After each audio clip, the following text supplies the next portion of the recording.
Welcome to another hour of Science and Society. We've got a really good show for you today. Our guest speaker is Don Myers from the Robotics Association here in town.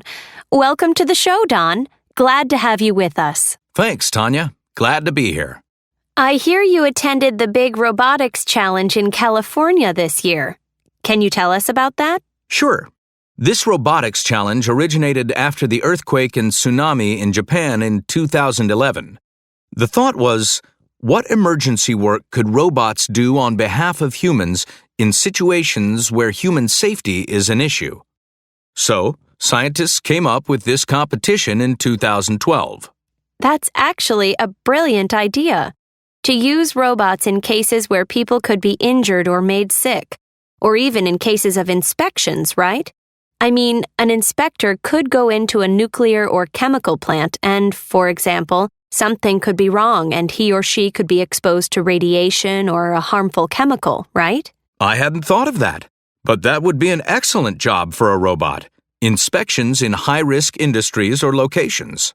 Anyway, tell us more about the competition you attended. What was involved in it? How was the winner chosen? In 2015, 25 teams competed, and the winning team was from South Korea. The robots all had to go through the same course, and their timing and performance was evaluated. The course was difficult, with multi-dimensional tasks. The robots had to incorporate movement, balance, endurance, and, of course, communication. It was a brilliant course, really. The robots had to drive little vehicles, open doors, cut a hole in a wall, walk upstairs and over rubble, and also a surprise task.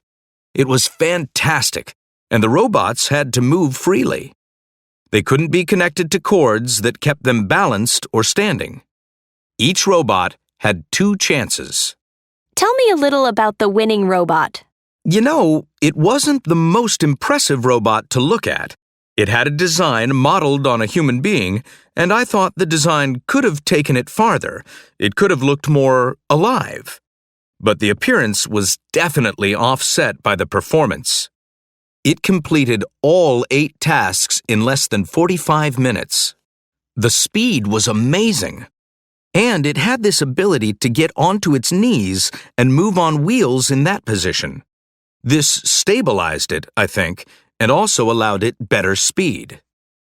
It was actually a close competition. The robot that took second place completed all the tasks in about 50 minutes, and the third place robot took just 55 minutes. The competition in general was a huge success. What were the prizes? Well, that was also pretty amazing. First place took $2 million. Second place got $1 million, and third place got $500,000. Not bad, but then I'm sure it was very expensive to develop these things. Was the competition well attended? Yeah. I don't know how many people were there, but what really struck me was the response of people to the robots. I mean, the designs still had a long way to go. The appearance of these things was far from perfect. They looked, well, robotic, cold and mechanical. But the audience seemed to actually bond with them. People connected to individual robots. They cheered for them. They felt sad when the robots failed. You know, it might be a good thing that the robots look like robots. I mean, if they looked like your best friends, it might be harder to send them into the scene of a big disaster. You know, that's true.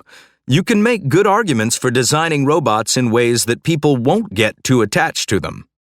Robots have their problems, but in general, they are obedient and quiet. It's much easier to love a robot than a human being, actually. Well, I can certainly love the designers who give us this technology. Just think of the lives that can be saved. You think of earthquakes, floods, fires, volcanoes. I wouldn't want my friends headed into areas where these happened. People are more important than robots, definitely. I'm very grateful for the people who have created these robots for us. I don't know. I think if you'd been there, you might have also wanted to say thank you to one of the robots. And of course, we've already been working on linguistic features of robots. There are some that are capable of simple responses. Robotics is still in its infancy, but I bet there are robots out there that would recognize thank you and say, you're welcome. Well, anyway, I want to thank you, Don, on behalf of myself and all our listeners. I loved having you on our show. I hope you'll be back soon. My pleasure. Anytime.